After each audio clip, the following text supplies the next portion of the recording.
Welcome to Cars and Deals. Today I have 2024 redesigned GLB. We'll talk about the changes in a GLB and of course, as always, here on my channel, price. I'll give you monthly payment both on the lease and finance of this car. Let's go.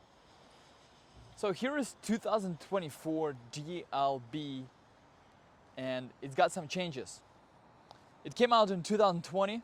Mercedes-Benz didn't do any changes to GLB, and it was a very popular model, or it is a very popular model. In fact, video with GLB and GLC comparison got the most views on my channel.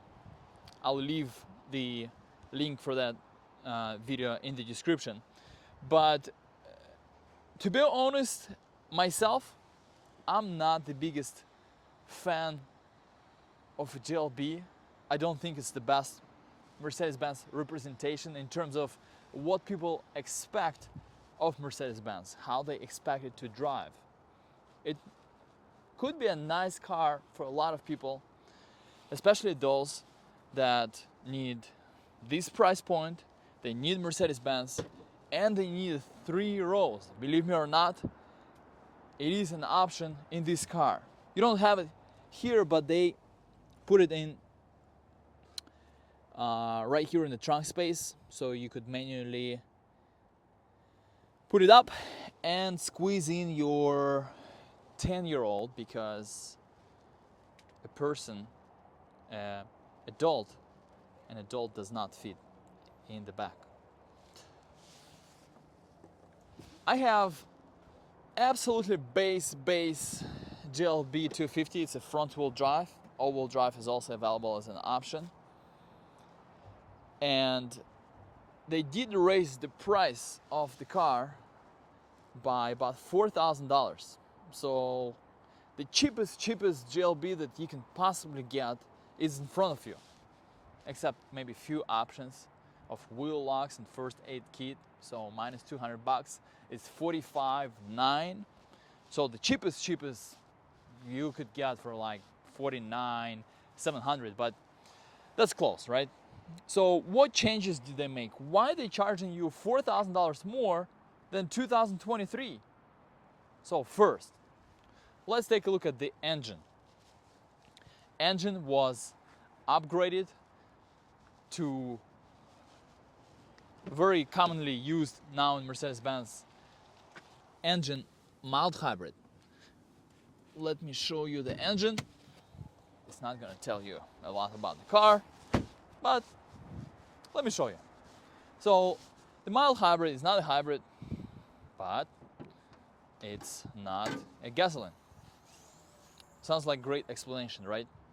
So it's transition from gasoline engines that Mercedes-Benz used in the past, turbocharged, to electric cars, to plug-in hybrids. You know, Mercedes-Benz now has even high-performance cars like CC23 with 4-cylinder, and it's going to be a plug-in hybrid. They officially announced the car now. It will be coming in a few months. But this car has turbocharged 4-cylinder with 48-volt battery to help performance, fuel efficiency, and eliminate turbo lag.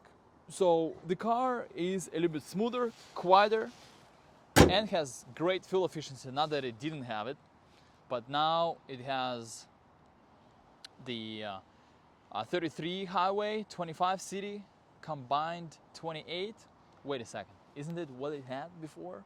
So what is this mild hybrid system? And secondly, for some reason it doesn't say it here on the window sticker. So, but I do know that it has 48-volt battery system.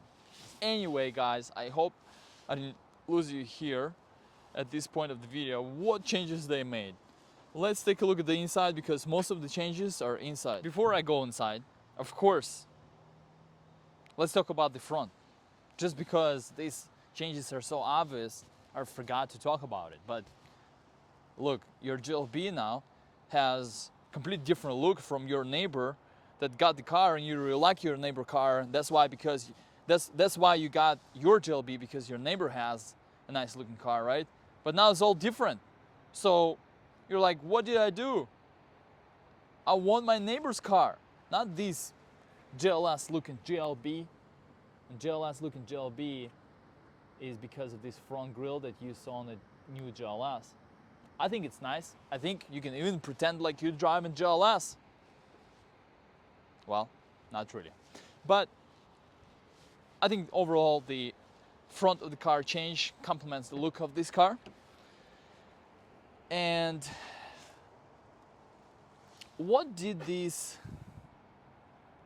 change to the engine really do to the car? Let's start the car. Well, I think it sounds more quiet now. The engine doesn't make that much noise. And it drives a little smoother.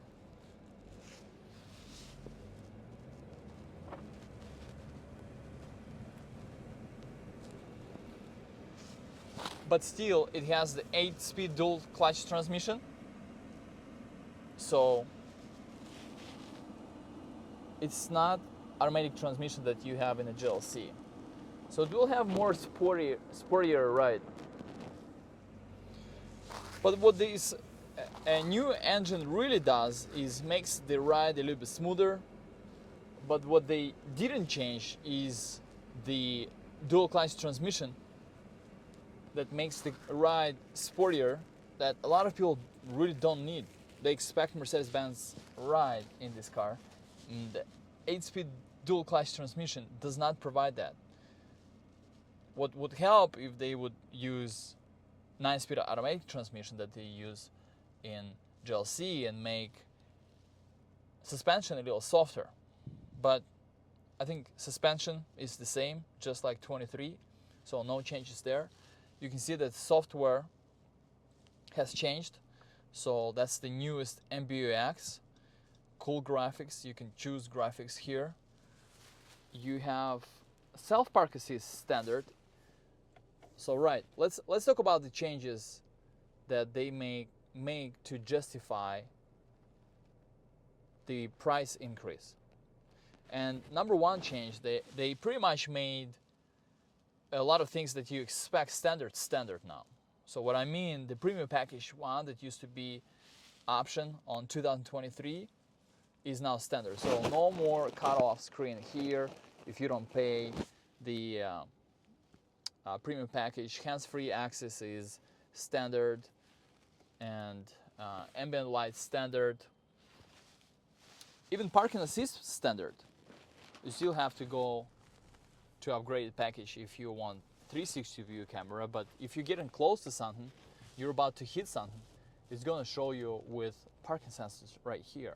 I think every luxury car, of course including Mercedes-Benz, should have it, and it can even park itself. So they changed this whole center console here. We have dynamic modes here, so it changes the character of the car. Wireless CarPlay is a big change, and wireless charger is also standard. Sirius XM used to be like $400, big deal for a lot of people. Now standard. Garage opener. Of course you want the garage opener if you buy Mercedes-Benz, so you can pair your garage door to your car, so nobody can break in and hit the button on the garage opener. They would have to start the car, and they can't open the garage if they don't have the key. So that's very important security feature. Heated seats also standard. So in my head, I'm calculating about $3,000, $3,000 to $4,000, which is very close.